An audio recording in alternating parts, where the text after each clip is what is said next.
Israel pushed us into this, and Trump allowed them to do that. But on these questions, I was very direct, and I said, you're getting led around by the nose by Israel. Everyone can see it. We're the United States. We've got 350 million people. You cannot be led around by a tiny country. I will just say that the idea of fighting a war in a just way is not simply a Western idea. If you read the Quran, that idea is there as well. Well, your government and my government are paying for it. So, of course, they're implicated in the genocide. At the point that we're talking right now, President Trump, all by himself, without Benjamin Netanyahu by his side, has said the ceasefire is over. And the United States in the last 24 hours has hit more than 80 Iranian targets. Right. So isn't the more honest and direct thing to do, hold him fully accountable for his actions as the most powerful man in the world? I don't think he's the most powerful man in the world. I have held him directly accountable. It's his fault. He's the U.S. president. He was elected. That's his job. And a huge part of the job is resisting pressure from outside forces. I mean, many presidents have, to varying degrees, resisted, attempts to control them from outside. And he didn't. So he's weak. I'm not pretending otherwise. But it's also just a factually verifiable statement that Israel pushed us into this, and Trump allowed them to do that. The Secretary of State himself said that on camera. So this is not like a conspiracy theory. It's a fact. Tucker Carlson was one of Trump's most prominent supporters during his campaign to return to the White House, much like many in the MAGA movement who believed his promises of America first and staying out of foreign wars. But after Trump adopted policies that contradicted those promises, returned to military intervention, and allowed Israel to push Washington toward new wars, Tucker went from being one of his strongest supporters to one of his fiercest critics, eventually accusing him of weakness and of betraying both his voters and the United States. So, summer of 2025, when Israel began military action against Iran and the US then joined in and bombed the nuclear sites, you were clearly publicly upset about what you called warmongers, but you did patch things up with the president. Correct. How did that happen? I mean, it got so intense. So I don't work for Trump. I've obviously never worked for Trump. I'm not in any business deals with anything related to Trump. I'm not beholden to Trump. So I always tried to be honest. I wasn't always as direct with him as I probably should have been. But on these questions, I was very direct. And I said, you're getting led around by the nose by Israel. Everyone can see it. Nobody cares about the Iran nuclear program. There are a lot of bad people with nuclear weapons. We don't want more of them. But this is not about nuclear weapons. This is about sucking us into a regime change war against Iran. I flat out told him that a bunch of times. And he's like, no, that's not true. But it was true. And it turned out to be provably true now. So that was extremely upsetting to me. So I was supposed to meet with him in the White House. Israel bombed. We allowed them to bomb. We paid for it, of course. We paid for their missile defense when the response came into Tel Aviv. Like, it was our war with Israel prosecuting it for us. So I was so mad that I was supposed to meet him at the White House. I didn't go. And then he called me and we had this kind of intense conversation and I was very upset. And I just said, look, it's demeaning for the United States. Like, you're the president. You can't allow, I don't even hate Netanyahu. It's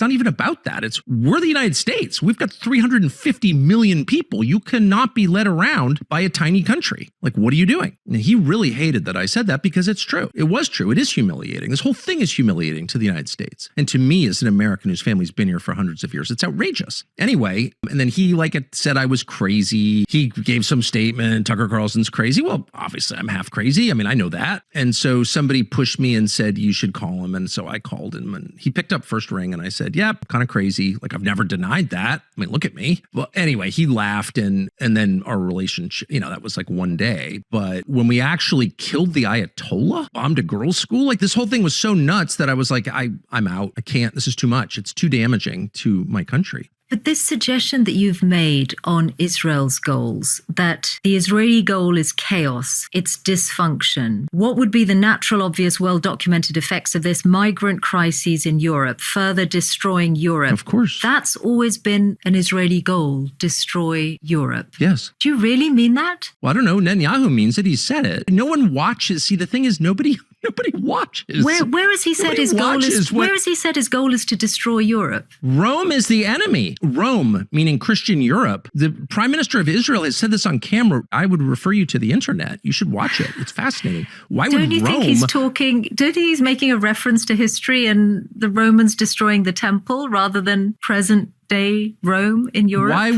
well, I don't know. Why would something that happened in 70 AD be relevant for a secular modern head of state? I don't understand that. Like, what is he saying? I mean, look, the worldview here is totally different. That same prime minister has said repeatedly that we are fighting Amalek. And people are so biblically illiterate, they don't know what he's referring to. He's referring to the Amalekites. And there are a couple of different stories in the Hebrew text in what we call the Old Testament that describe what he's talking about. And what he's talking about is the elimination, truly the genocide of a group commanded by God and described in great detail called the Amalekites. So this is not a Western view of war. The Western view of war is, we punish the wrongdoers and most people have nothing to do with this, so we don't kill them too. So Israeli leaders and many ordinary Israelis as well reject the idea that this is a genocide. I hear that that is your view.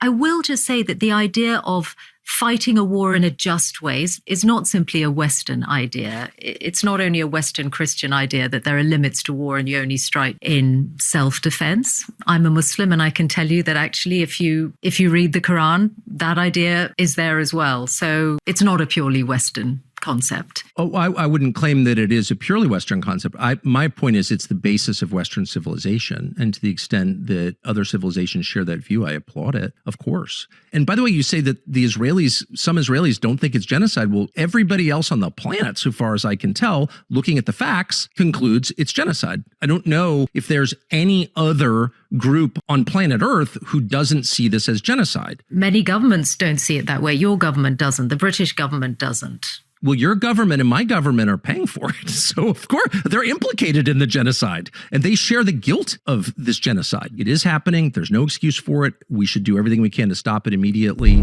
Citing the positions of the U.S. and British governments proves nothing here. They are not neutral observers. They fund the war and are directly involved in it.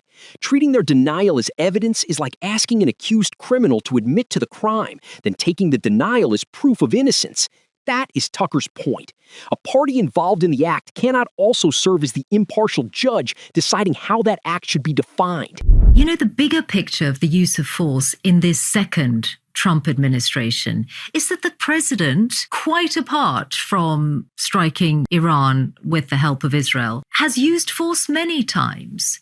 Yes. Yemen, Venezuela, Nigeria, Syria, Iraq, Somalia. This has actually been a very frequent phenomenon of the last year and a half, and he's been comfortable with it. Oh, I've noticed. Have you been in touch with J.D. Vance in recent months? What's the state of play between the two of you? No, I haven't. I mean, I haven't been to Washington. I'd love to go see him. I can't. I can't. Trump's all mad at me. They're all mad at me, calling me an anti-Semite or what. It's just so ludicrous. Look, I think at this point, it wouldn't be good for me to contact anybody. I'm seen as disloyal. Disloyal?